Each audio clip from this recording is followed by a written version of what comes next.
So thank you, everybody. I'd just like to introduce you to Arnold Kling, who has agreed to do this podcast with me.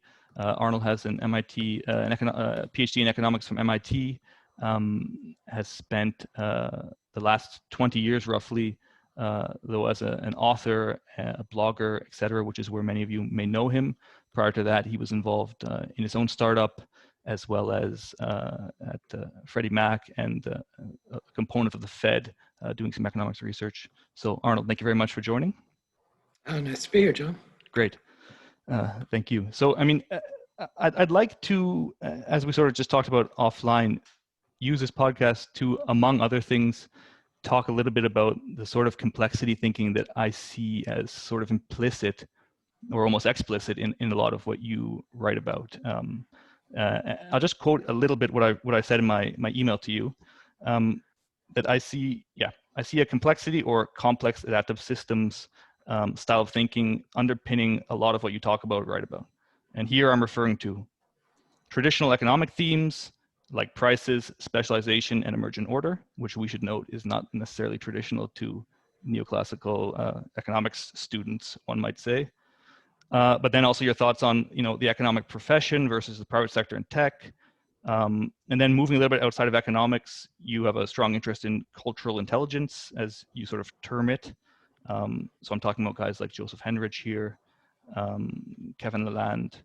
And then you're also interested, and you write rather extensively on critical race theory, so sort of postmodern issues that are coming up today in academia, in society more broadly. You've written critiquing stats and econometrics. Potentially, I would say you're critiquing the economic or scientific sort of method overall, or you have some creative ideas about that. And then, of course, about societal cohesion in general. So in all of those sort of disparate places that you're writing, I see a sort of implicit complexity thinking there. Could we just open by maybe asking you just to comment on that, and what do you think about that? That's probably right. Although, again, as we were talking beforehand, I have no formal background in complexity theory. I've read, I guess, a couple of books that have talked about it, and didn't feel I was getting much more than what I kind of knew intuitively. Okay. So, I mean, you have for instance, a review of the Colander book, right, which is kind of a classic somehow by now. Oh, it's not that old in the sort of public policy and economics complexity space. And then you're certainly referring often to Hayekian emergent order, decentralized prices, bestowing information, etc. So, I mean, clearly there's what would be termed complexity thinking, I would say, path dependence, whether or not you want to term it that way. So yeah, I mean, I think one can go a couple ways with that sort of thinking. Obviously, you can head down the sort of how one should do economics route. You've also used it to sort of critique economics as it's done. So if I just sort of quote I heard you say this in the Toynbee interview. You also said it, I think, speaking with Russ Roberts, probably at multiple times. But you sort of mentioned that if you would try to break down this hostility towards capitalism, I mean, via an understanding of economics, you would de-emphasize the incentive emphasis that's certainly pushed in sort of mainstream economics, at the expense of talking about unintended consequence in matter. You would critique the function of economics as not to disperse resources, but rather to facilitate coordination, specialization with strangers. So this is out of your obvious specialization in trade book. Would you comment on that in terms of how you see that thinking sort of critiquing mainstream economics? So I'll call mainstream economics or neoclassical economics attempt to describe an economy as almost a mathematical system, and um, to have very close to the surface a kind of a theory of value that somehow we can know as economists what the values of things are. Even though the labor theory of value doesn't seem to work, you still have neoclassical economists trying to say that, well, marginal productivity is sort of a useful measure of the value of what a worker produces.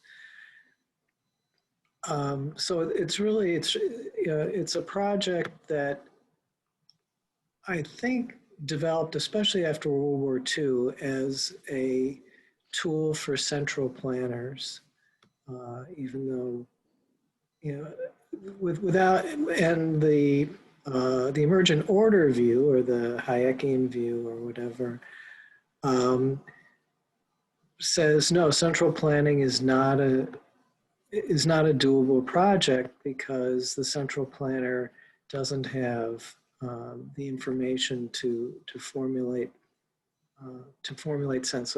sensible plans.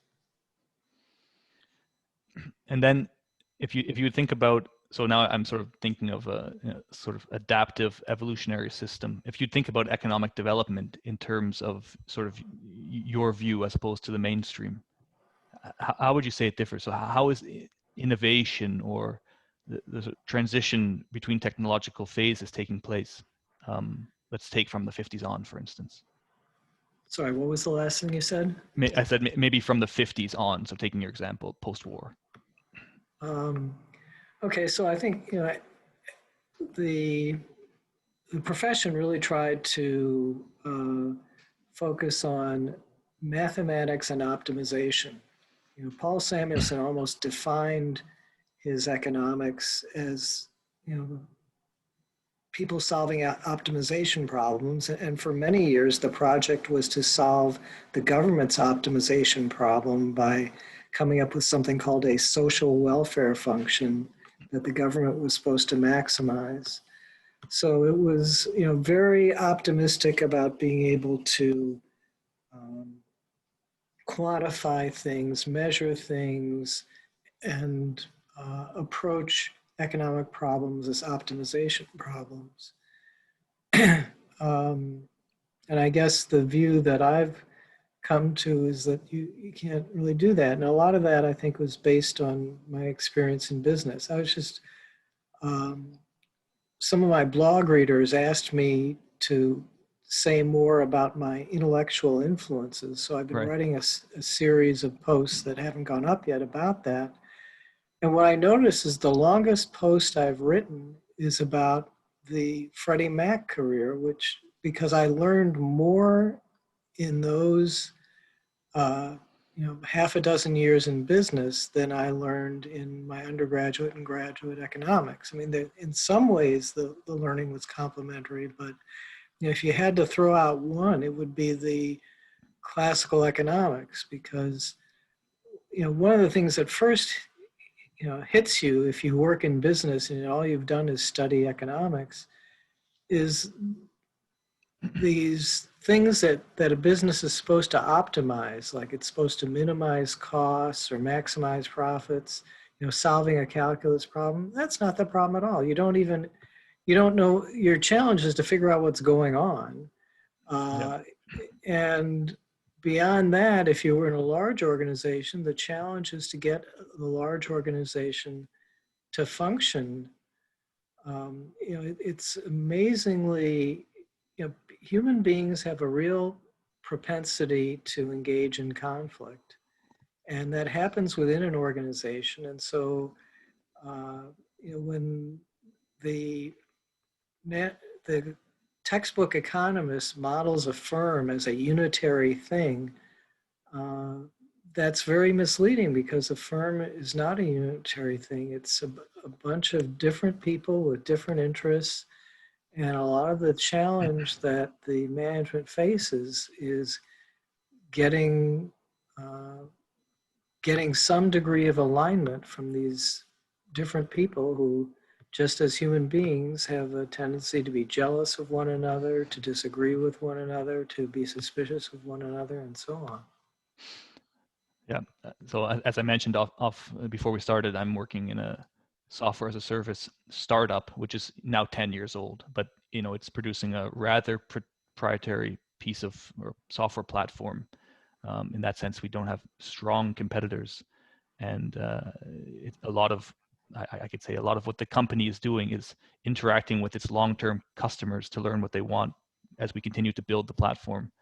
And then internal to that, as you just said, you have various teams of product developers, product managers, service-facing, so client-facing groups, and they all have, of course, their own agendas and they're saying different things at different times depending on who's listening. So it's really itself operating as a sort of complex organization. Yeah, and yeah, and you couldn't write down a demand function, and it wouldn't do you any good to do that, is my guess. I mean, it's Absolutely. you know Yep. you couldn't write down a cost function. Yeah. And so much of it is about, again, in B2B, winning longer term client contracts and then working against, again, the price tag there is negotiated to some extent. It's a lot of intangibles going on there. Yeah. I wanted to ask, so you of course you've talked, it's clear that you've spoken about finance being a missing piece of mainstream economics, in the lead up to the crisis, for instance. The models themselves didn't have money and banking, in them. Well, So, they do sort of, but in a very abstract sense, and without, I think, deeply understanding the purpose that financial companies serve. yeah, right. I want to ask how you would connect finance. So we can be talking about larger financial institutions or VC or various ways that companies are funded. So the sort of interplay between finance and companies, again, in that sort of developmental way of looking at economic change, growth, etc. How do you see finance interplaying there? Well, my fundamental way of thinking about it is that um, that households and firms typically would like to issue very risky liabilities, but hold risk-free short-term assets. So, the types of liabilities that they like to issue, like a firm would like to issue, equity or long-term debt, something that's risky and that doesn't have to be paid off soon because the firm wants as much time as possible to kind of figure out how to serve its market. And households, if they're interested, if they want assets, they would like them to be short-term, safe, liquid assets because that's the most useful thing for a household to have. But if they issue liabilities, it'll be something like a 30-year mortgage in the United States, or at least a 5-year in Canada, and they're so again, it's a risky long-term liability. That's what they like to do. And to me, what the financial sector does is it accommodates that by doing the opposite. So a bank will have risky long-term assets, loans, it's the most basic, and issue riskless short-term liabilities, checking accounts. So that's sort of the abstract general picture of finance. And then there's a lot of complexity that arises, I think some of it from sort of regulation and accounting, that, because it's easy to construct financial instruments that are close substitutes for other financial instruments. It's really easy for financial firms to become very adept at kind of gaming whatever system they're dealing with, whether it's an accounting system or a regulatory system. Yeah, that's. I know you're familiar with Perry Merling. So at least you've, I guess, reviewed his Fisher Black book a while Yeah. ago. But Yeah. in the last, again, at this think tank I was mentioning before, we worked on a little bit on how the euro dollar market sort of developed in an institutional framework over 5 decades, essentially from the 60s on. And again, and we really emphasize this interplay between regulators, private players, you know, sort of feeding back off one another. So it's not as though the regulator is setting the rules and the players are simply working within a framework, but it itself is dynamically sort of developing. Yeah. You just, so you more or less brought me to the point. You mentioned that you learned a lot of Freddie Mac, so more than you, for instance, in your studies. I wanted to add, and then just for the listeners, your startup or your tech company was again somehow in the real estate space. Yeah. Do you think that there's something to you having spent 15 years working on real estate, mortgage, finance, these type of issues that help shape your economics views versus if you had arbitrarily gone into, I don't know, labor policy or tech policy, let's say? Is there something to that? So it's real estate's tangible. It's something that many, many, many Americans eventually will interact with throughout their life. What do you I think about haven't that? thought of it in that being in that particular industry. I'm trying to think, if I'd been in gone into automobiles, would I have had Yeah. a different education? I haven't really thought about that. Okay. So I can't really say. Right. Okay. Just to link it finally with the startup, you recently commented that, or you comment on Paul Graham's article about so essentially how billionaires are created, but in other words, kind of what YC does, Y Combinator, what he's learned from founders and so on, and you kind of evaluated whether or not you could have, passed muster back in, I guess, the early '90s, right? Yeah. Um, what do you think about, I mean, at that time when you were starting a startup, there was no accelerators, right? There was there No. was none of that sort of ecosystem. What do you think about the developments over the last 30 years? Do you think that it's a pure positive, or do you see it as potentially also it's a bit too easy almost to start a startup? And Well, I don't know that it's so easy.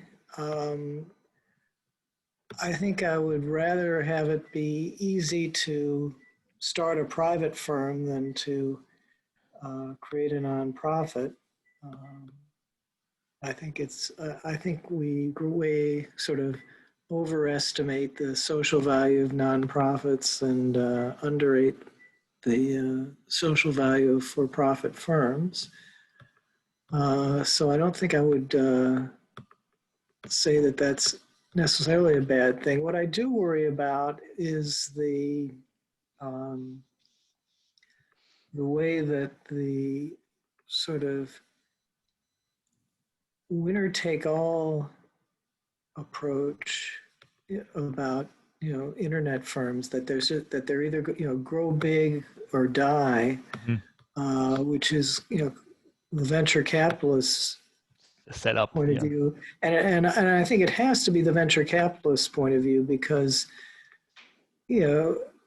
except for that they have to put so much effort into any one firm that's just not worth it to them to go for a single. They have to go for a home run. yeah.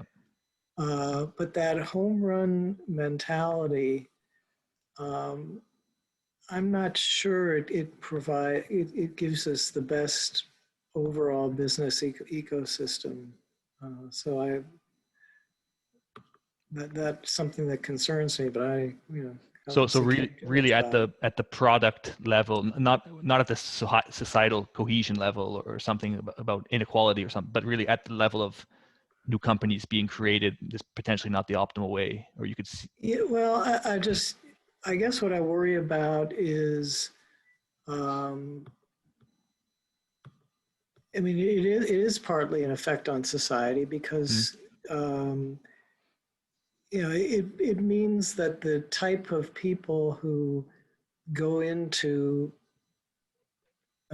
business on the internet is kind of different than what I would, what I might like them to be. I mean, I think people who only aim for, singles and doubles, or might have some value to contribute. That Lifestyle businesses is a term used. So you just want a lifestyle startup, I mean, not in not in a negative term, but something where yeah, you don't have to kill yourself to try and become a billionaire.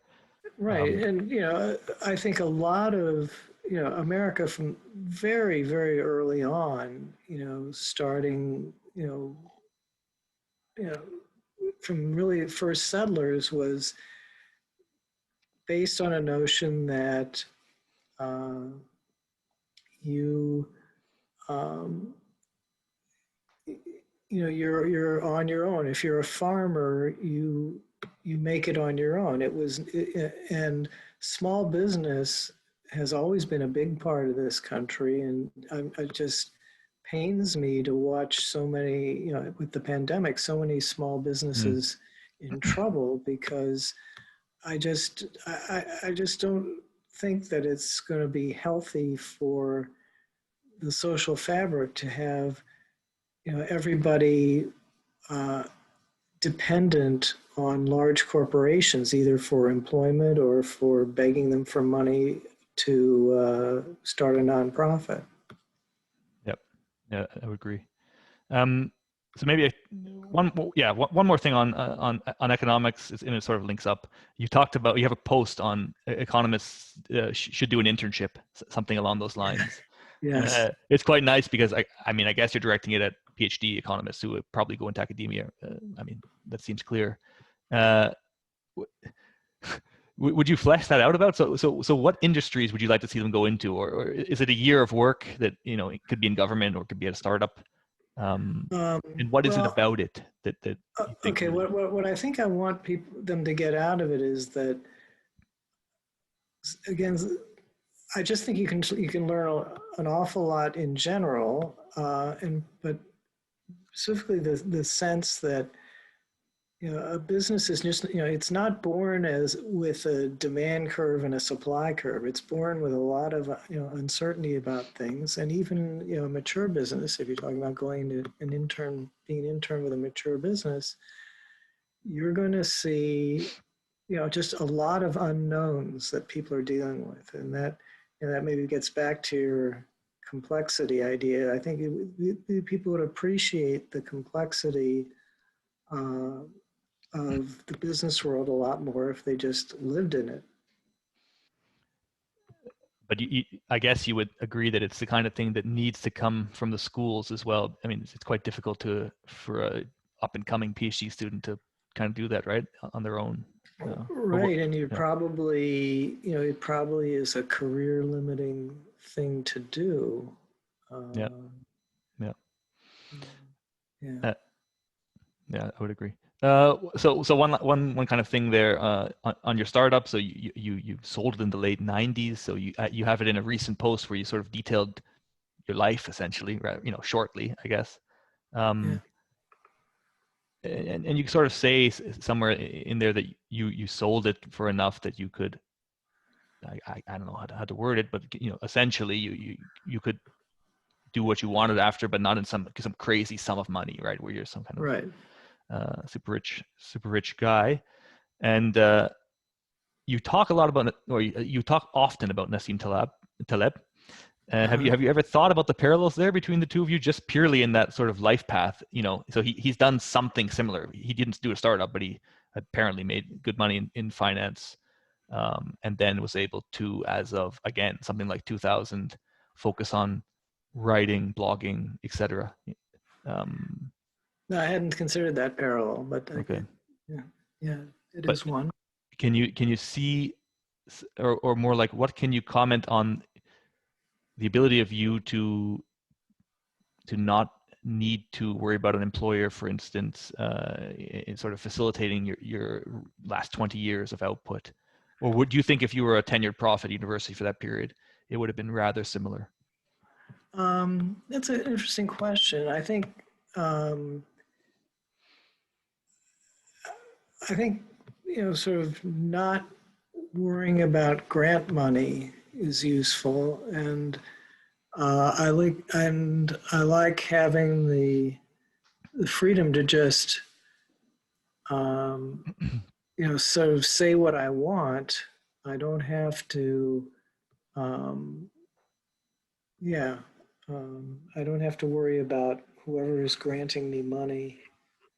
Uh, And so yeah, that I think that's been a real privilege. and you would say that's binding even economists. I mean, so you're obviously writing outside of just pure economics. Well, here, here's my thought on that. It's like, a lot of people want to see conspiracy when, um, when uh, when somebody pursuing a research agenda gets funded.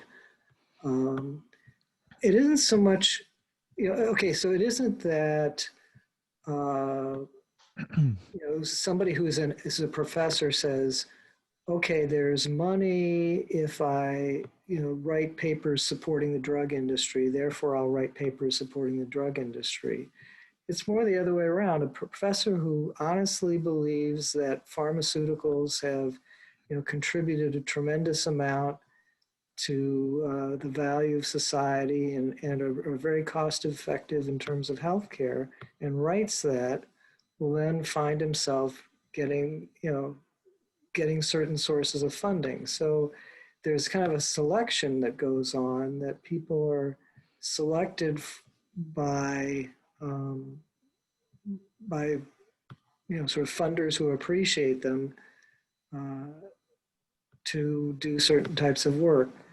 So it's not that people are sort of so corrupt that they Hmm. just say, oh, I'll just write whatever the funder wants. It's more the other way around that they have a point of view, but because that point of view is more popular with the funder, um, that then Sure. um, that that's kind of how they link up. And what about the sort of whole journal article peer reviewed process?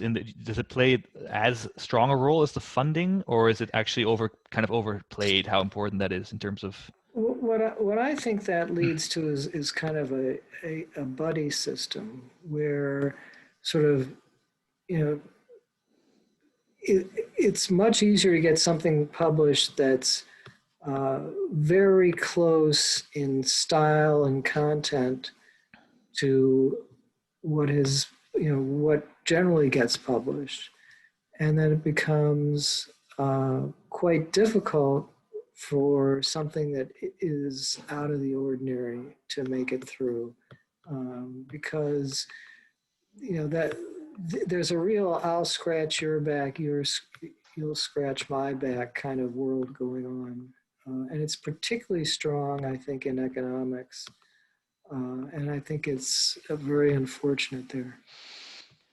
I think I mentioned in my email to you that I worked with a kind of classical liberal uh, German economist for several years, and he would kind of lament jokingly, but that it was sort of when economists stopped writing books, so as their sort of primary output as opposed to journal articles, a lot was lost there in terms of what could be said and just sort of the cadence of writing a paper versus uh, what one could structure in a book.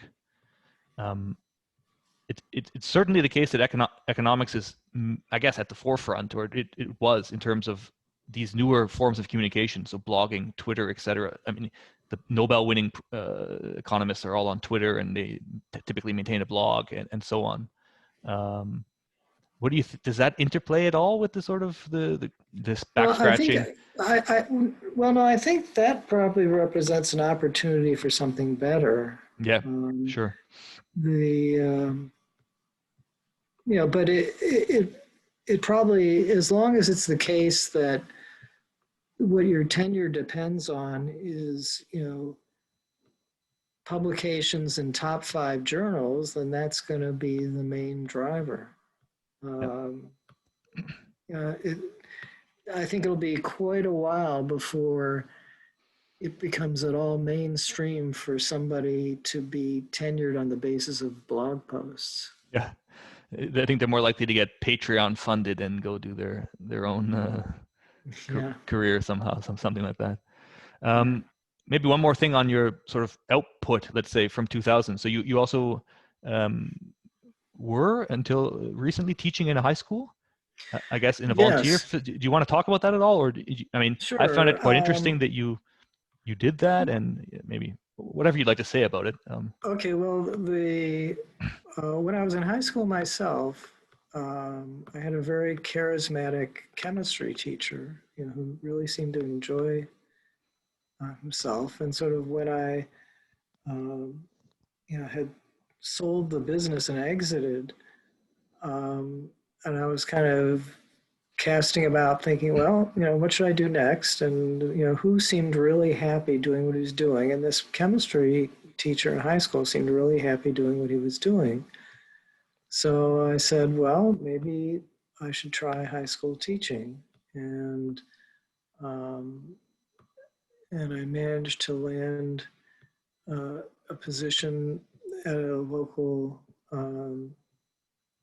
private high school. And I found that I got along well with the students and enjoyed it. So I did it for 15 years. And then I knew that a grandchild was going to be born in Boston, and that it really wouldn't be fair to students to, to sort of be. I knew I'd want to visit the grandchild, and I didn't want to be in a position where I was, not around the students, because that wouldn't be fair. So. Um, So you really were. I mean, this was daily in the school, not just doing a. Yeah, Yeah. yeah. I mean, the advantage of doing it as a volunteer was that I didn't have to do any of the ancillary, Sure. Yeah. patrol the halls, work the lunchroom kind of stuff. My mom and two sisters are teachers, so I know the deal. Yeah. Okay, great. Yeah, maybe let's jump now. So I said a few other topics I wanted to speak about. One, which I find it quite interesting that you're. I mean, I don't find it interesting that you're interested in. So it's. I'm talking about race, BLM, sort of critical race theory. This sort of Yeah. as a subset of a sort of postmodern movement. I find it interesting that many people are arriving at the sort of same critique of it without Yes. necessarily coming from the same. So I mean, the mainstream maybe wouldn't be, but still, nonetheless, many people are starting to sort of critique some aspects, and they're arriving at it from different points. So I wanted to just ask you about your sort of views on it. So you've referenced Glenn Laurie several times now. Uh-huh. Recently, you recently wrote a rather long post an actual published article which you mentioned, even you had a little bit of trouble getting it published, or at Yeah. least one journal didn't want to take it. Uh, I don't know how to sort of arrive at this. My question would be sort of, why are you so interested in it? I have ideas, and I know why. At least I think I know why I'm interested in it. But maybe how would you phrase that? Why is it of interest to you? Well, yeah, that's a good question. Why does that upset me so Yeah, much? why does it upset you exactly? Um, I think because I would rationalize it as, I'm really a believer in rigorous thinking, Yeah. and I see this as, definitely not rigorous thinking, and so that would be one rationalization.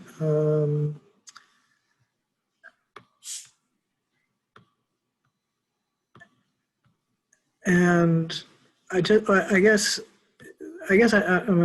I'm bothered by that, and I guess maybe being sort of someone who's kind of ideologically leans toward the right, I see this as a real power move on the part of the left um, that's almost unfair in the way it sort of mobilizes emotions uh, in what I think of as a kind of a manipulative way. I've seen close up some of the what I would consider propaganda and the way it affects people. And it just makes me cringe.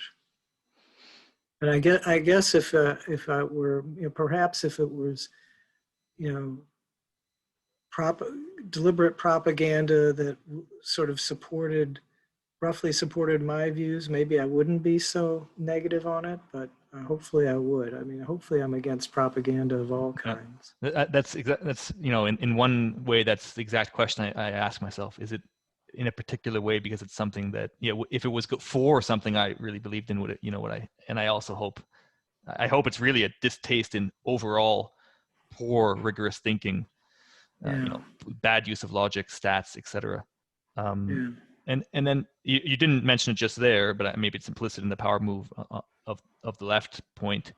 What do you think about it, just in terms of for society over the next 15 years? Or, I mean, it doesn't have to be economic output, but I mean, overall, What do I think that the effects of this sort of propaganda would be? Do you really see them being potentially extremely negative, or is it rather at the level of it's just bad thinking, it's just annoying to see well, I people guess so? that's the question. I have a feeling that, like I noticed that like Tyler Cowen only very rarely alludes to any of this stuff, Yeah, that's true. which suggests to me that it's not one of his big worries. And so I kind of try to wonder, well, why, maybe that's right. Maybe one shouldn't be so worried about it. But I think it's the affirmative action movement, I think, had a terrible effect on higher education. It really ended up forcing uh, universities to move in the direction of mediocrity and against, and you can see this almost now very explicitly, against rigor and merit and those sorts of things. Um, it became, it really became a downward spiral where, okay, so Harvard needs more minority students. And so it reaches down and basically pulls the students who are minorities who would be perfectly well qualified at the University of Michigan, but who really are kind of underpowered for Harvard. And then that means the University of Michigan needs to meet its quota by pulling down from the next layer and so on. So at every layer, you're putting minorities under pressure to do sort of more than what they can handle. Then you're putting administrators under pressure to sort of make them successful, and um, and that just ends up, in kind of a terrible equilibrium, and that um, and what I fear now is that spirit is going to take over corporate America. So as I watch universities kind of get, increase the proportion of dumb departments and dumb administrators and sort of dumbing down the academy, if corporate America walks down that same path, I mean, you're just kind of, um, it's like a parasite eating at the system. So yeah, um, as I think about it in those terms, I think I'm entitled to be worked up about it. I think the first sort of exposure I maybe had to this fear was from Jordan Peterson, maybe, I guess, 4 years ago now. Um, And he was, well, at the time, sounded like saying, crazy things about what the Canadian government might end up like, or the Canadian sort of institutions, human yeah, rights councils, and so on. And I don't know if it's him having put it on my radar that itself has led me to me thinking that, or now it just seems actually rather normal, maybe a little out there, the way he words it now and then, but certainly an actual risk. yeah, Um, yeah. yeah. he certainly caught on early to to what the what the dangers of that whole movement were. Yeah. If, so, if we return to the, I mean, sort of the Black Lives Matter, um, maybe the benign sort of rationale behind it for the average person, if we sort of separate it out from the BLM, you know, Uh, hardcore manifesto, but just what the average, middle of the road American is sort of thinking about what BLM means, for instance. So it's tough to know sometimes if they're just seeing it as speaking out against a certain subset of let's say inner city Black people having a sort of persistently bad life situation, or if it's I, explicitly against police brutality. I I think, well, there are lots of stories. I think my way of looking at it is, um, nobody wants to be indifferent to anybody, any individual or group who struggles or suffers, Yeah, and um, so it's perfectly legitimate to certainly say the expression Black Lives Matter. yeah, It's the opposite of that would be, I'm indifferent to Black lives. I can watch these, young men be killed by police and not care at all. Well, you can't take that stance. Um, but um, the challenge is once you begin to think it through, rationally, what's going on. It's not that police are on a campaign to exterminate young Black men. The problem is that police have a hard time dealing with challenges to their authority. They feel that if their authority is challenged and they don't respond, that that'll be fatal to them. Maybe that's right, maybe that's wrong, but that's the way they approach things. And at the same time, you have they encounter these young Black men who um, sometimes are on drugs or just are um, not not able to kind of control their emotions very well. And so they do defy authority. They do try to resist arrest. And these confrontations, come up. But, sort of talking about it in those kinds of terms uh, offends people, or it's just not as, um, it doesn't satisfy people to the way sort of crying racism and saying it's all police racism or it's society's racism. That has a, a much more uh, emotional appeal. It's more satisfying to have a clear victim or clear villain. I'd say that treating the police as villains works out to be more satisfying.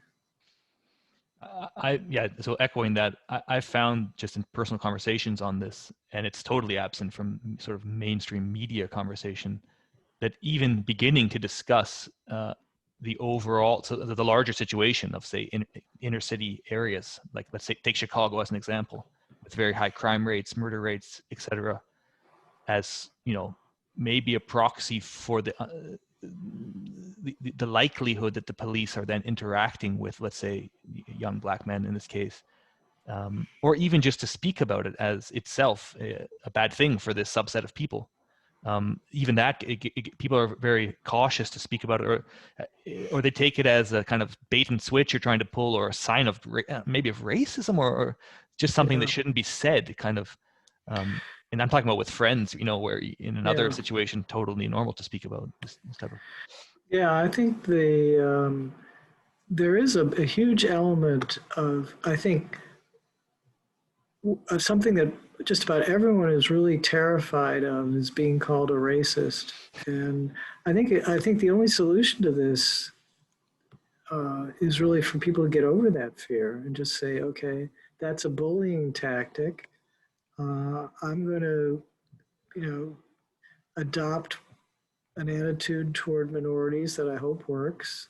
I certainly try to, in my own life, treat them, the way I would treat anyone else.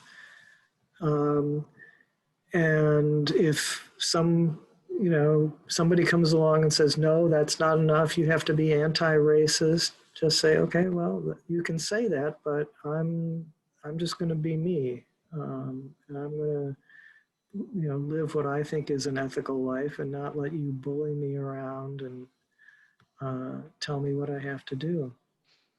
Of course, it's harder for.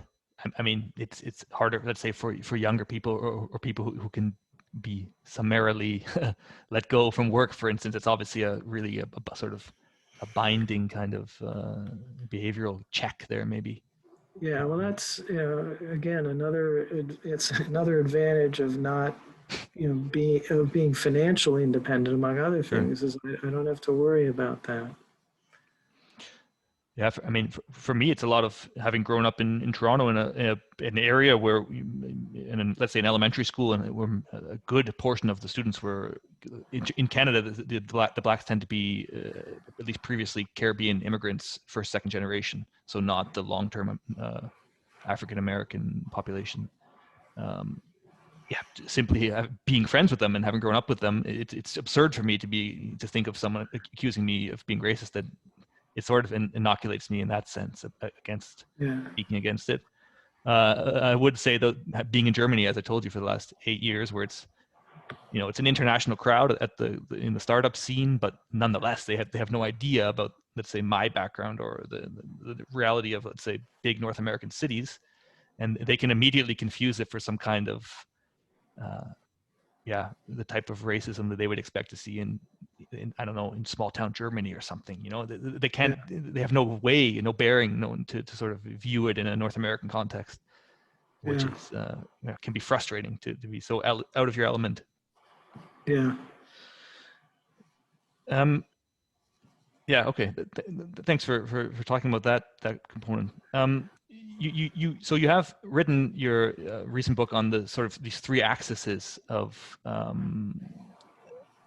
I would at first have said of political outlook, but through sort of listening to you speak about it recently and kind of rereading um, what you said in the more updated versions, you refer to it rather as, now I'm sort of paraphrasing, as more of a communication style or a way by which we Right. speak about our views. So Yeah, you can probably the best way to avoid talking about it as a political outlook, which I at first was tempted to do myself, yeah, is to talk about it as a way of demonizing and belittling uh, different, viewpoints that differ from your own. And so what I claim is that um, each sort of political tribe has its own characteristic way of demonizing people who disagree. Um, so, you know, here are some all things that sound bad: um, oppression, barbarism, and coercion. And yet, what I claim in the book is that each tribe sort of thinks of itself as having a monopoly on opposition to um, to one of those things. The progressives act as if they have a monopoly on being opposed to oppression, and so when they use their political language, they will um, make it sound as though those who disagree with them are on the side of the oppressed. Conservatives act as if they have a monopoly on being concerned with barbarism and the preservation of civilization. And so they will talk as if those who disagree with them are really just out to destroy civilization as we know it and sort of become barbaric. And libertarians act as if they're the only ones concerned with liberty, and that those who disagree with them just want to have use the state to coerce people to do what they want.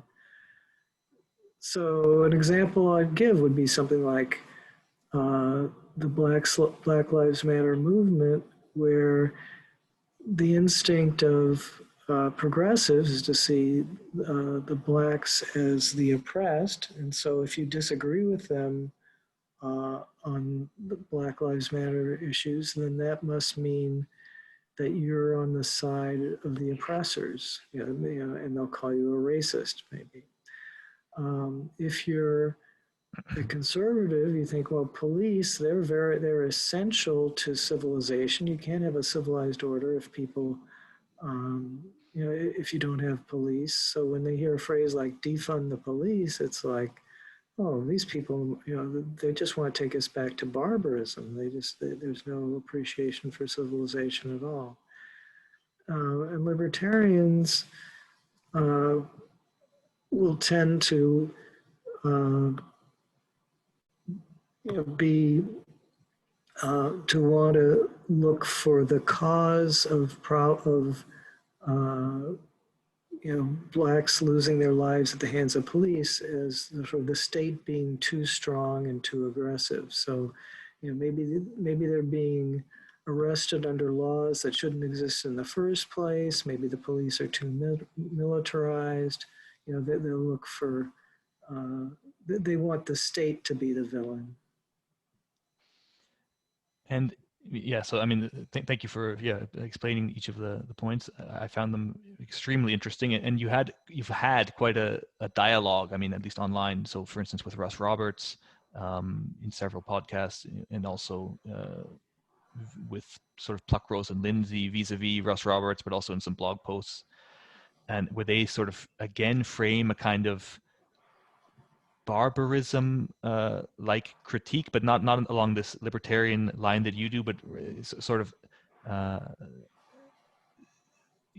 imagining, I guess you could say, imagining populism as a sort of somehow a protection against the elites who are not necessarily aligned along any left-right spectrum, but rather just elites against the regular people, or so to speak, summarize. Yeah, as sort of Donald Trump emerged, I began to see that there are just a lot of people who don't really, they have a different sort of set of demons, and the demons are kind of, as you said, the elites, the people, and so there's this kind of anti-elite axis, and Trump was such a kind of, I want to say strong figure, but very prominent figure, very polarizing figure, that he kind of brought out that a lot of people were the people who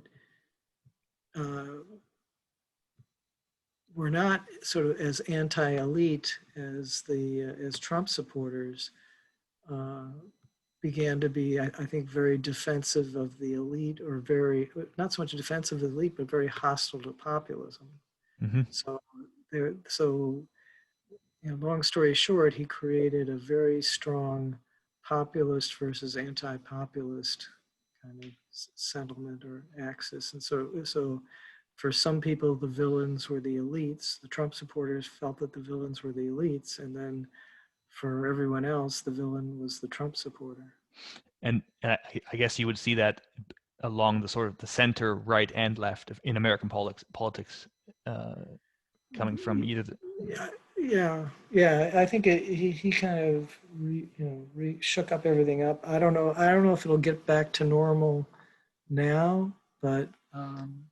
Would you define what the sort of far left strain of the Democratic Party is as anti-populist, or are they their kind of own animal?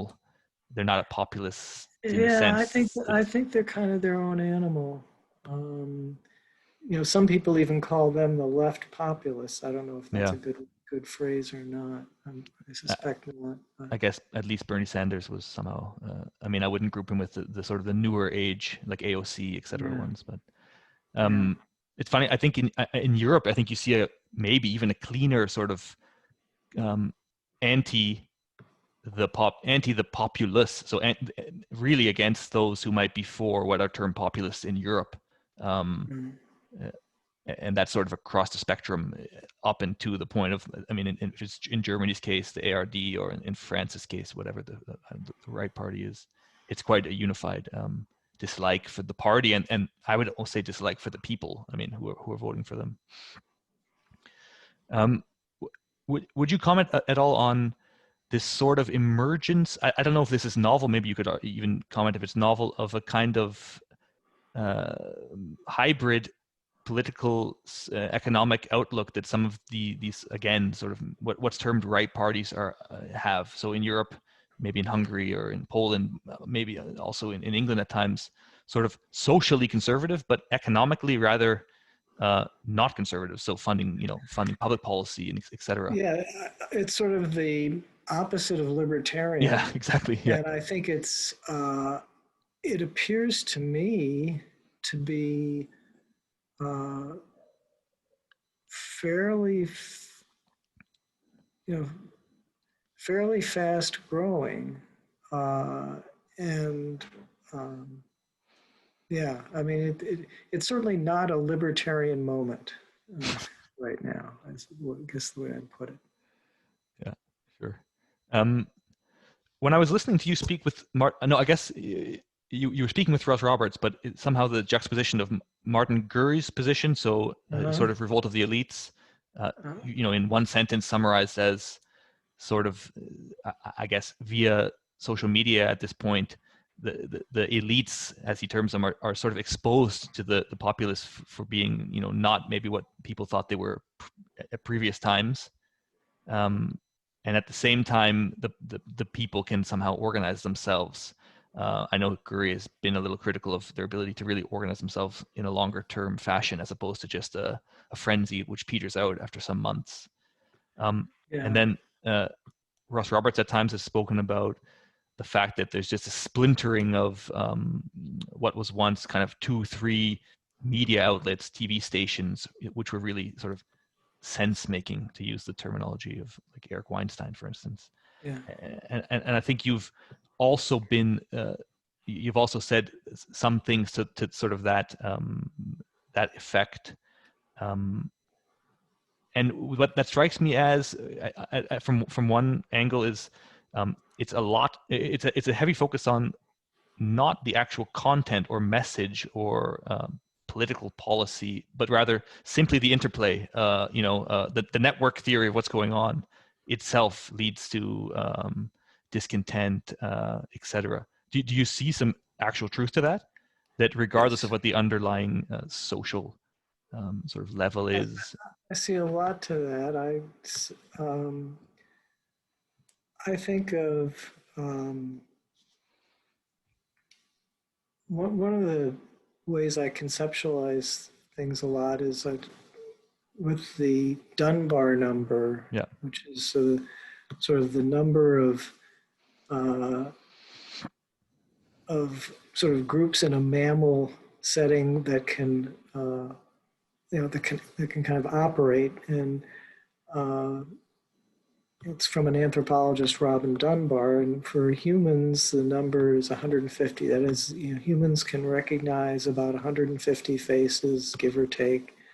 And so they can operate kind of informally up to that number. And that's kind of, I think that's true for businesses, that if your business has about 150 people or less, you might look around at other businesses that have, formal organization charts and fancy, complex compensation policies, and say, what do you need that for?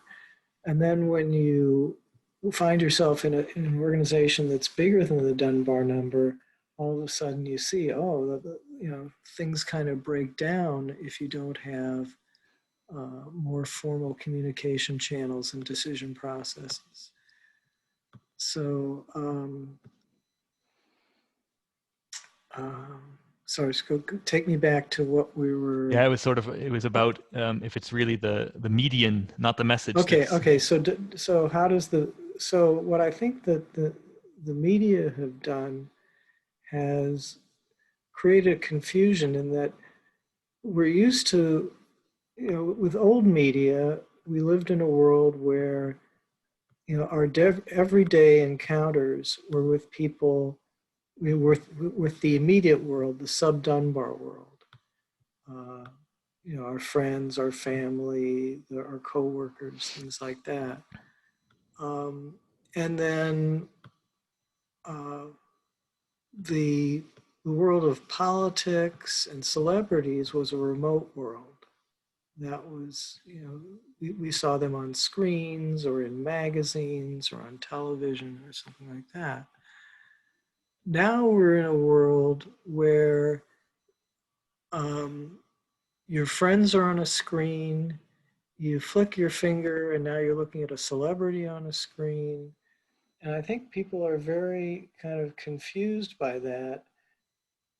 And I think they're much more emotionally caught up with the remote world, the world of the celebrities and so on. So it just hits them with much more emotional kick. So um, so the problems of African Americans with police hits with much more of an emotional kick than it would have before. So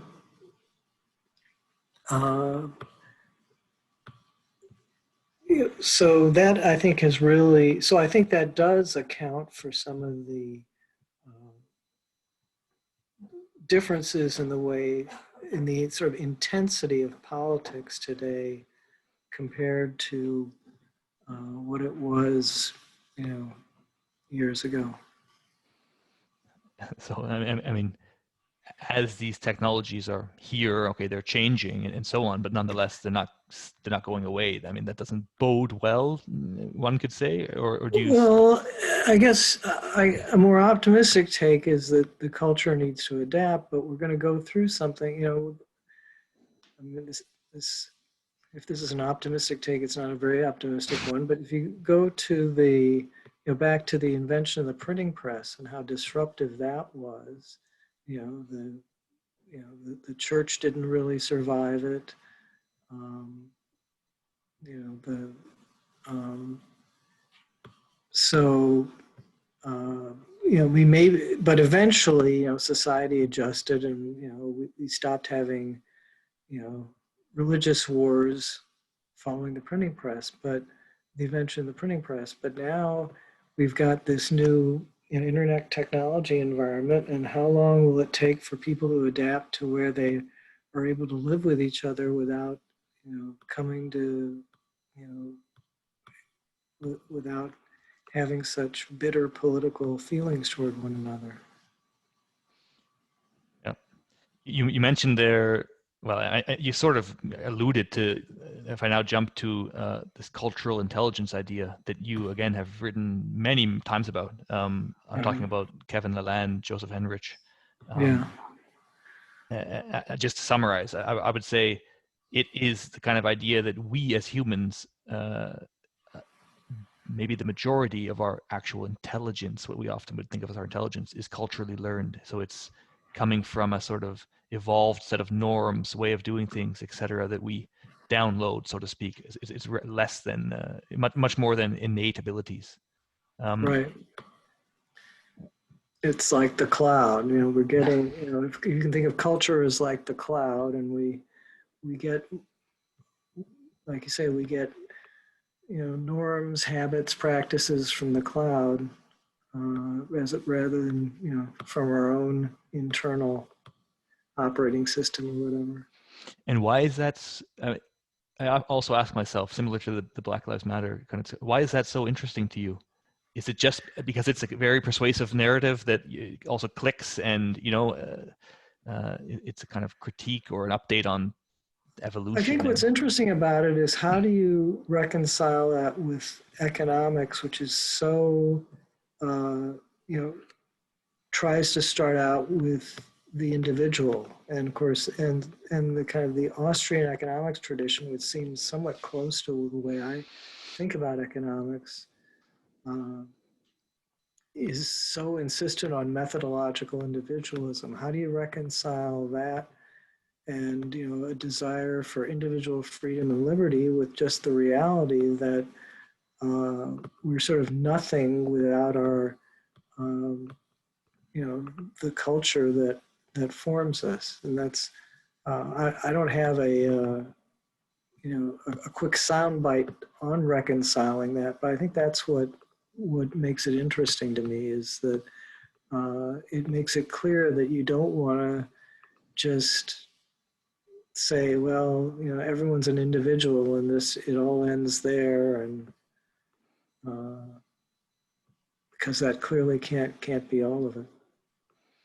And I take it you would sort of make the jump to saying sort of subcultures or certain cultures that so more like ways of thinking, not cultures in the sense of some national culture, but maybe what's learned from the family or sort of religious and familial way of doing things are then important for outcomes, life outcomes, etc. Yeah, and Henrich's latest book is really kind of extreme on that. He thinks that sort of everything boils down to how much to what extent Christianity penetrated cultures. His thinking there is that non-Christian cultures were tolerant and even encouraging of fairly close family marriages, cousin marriage in particular. And he says that just leads to a whole different set of cultural practices than the Christian one, where cousin marriage is prohibited. So now he just traces through a whole bunch of consequences that flow from that. And maybe sort of one kind of last thing there. Do you see a sort of teleology, or at least a Darwinian survival of the fittest, a better culture is emerging kind of propagation or development of culture, or do you see it as rather the result of some fair degree of just arbitrary, the path goes this way, goes that way? I think my instinct is to be more Darwinian, that things have to, at some point, a culture that's more successful in some dimensions is going to win out.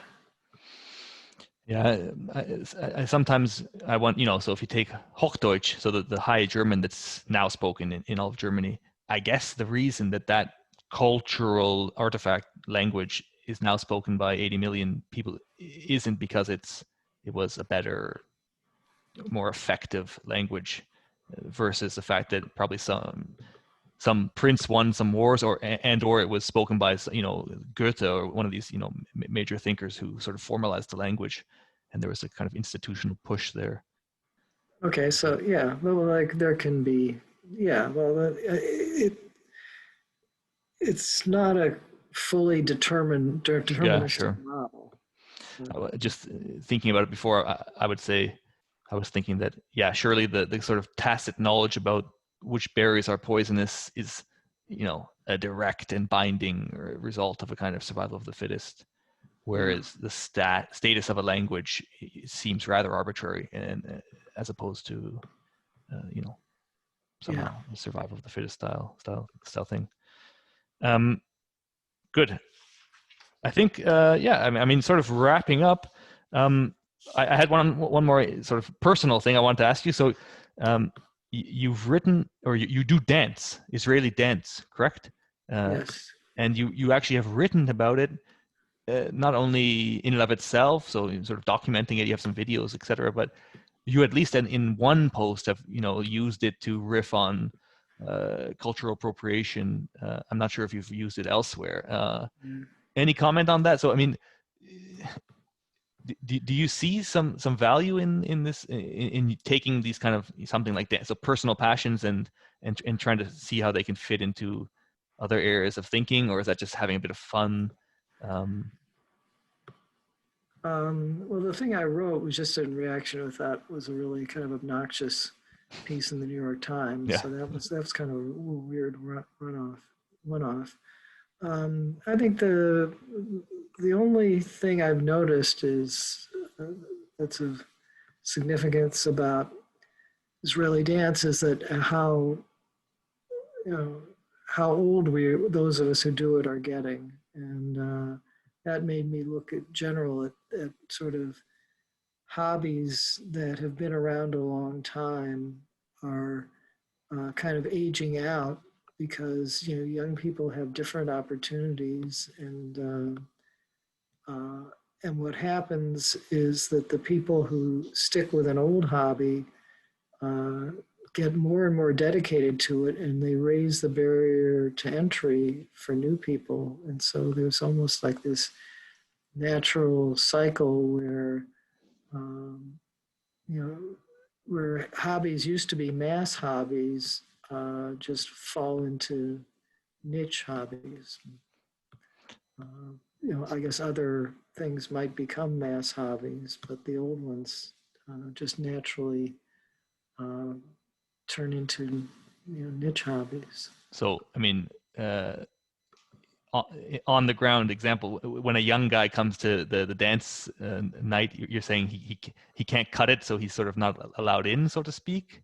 It, it's just much harder. Like when I first started dancing, if you spent once a week going to a session for 3 months, you could feel like on top of the whole thing, like you really you knew enough to be you know, to not feel awkward at it.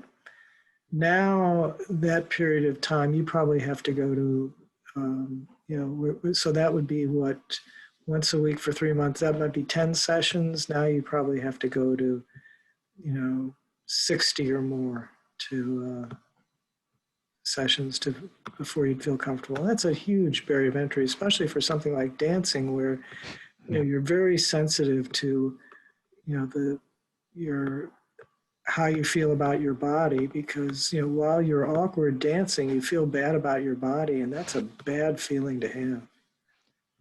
Sure. And is this, I mean, is this due to your group improving, or as sort of globally, or whoever's doing Israeli dancing worldwide, is the level getting better for some reason? Oh, I think it's, you know, it's definitely worldwide. It's getting Okay. tougher. Interesting.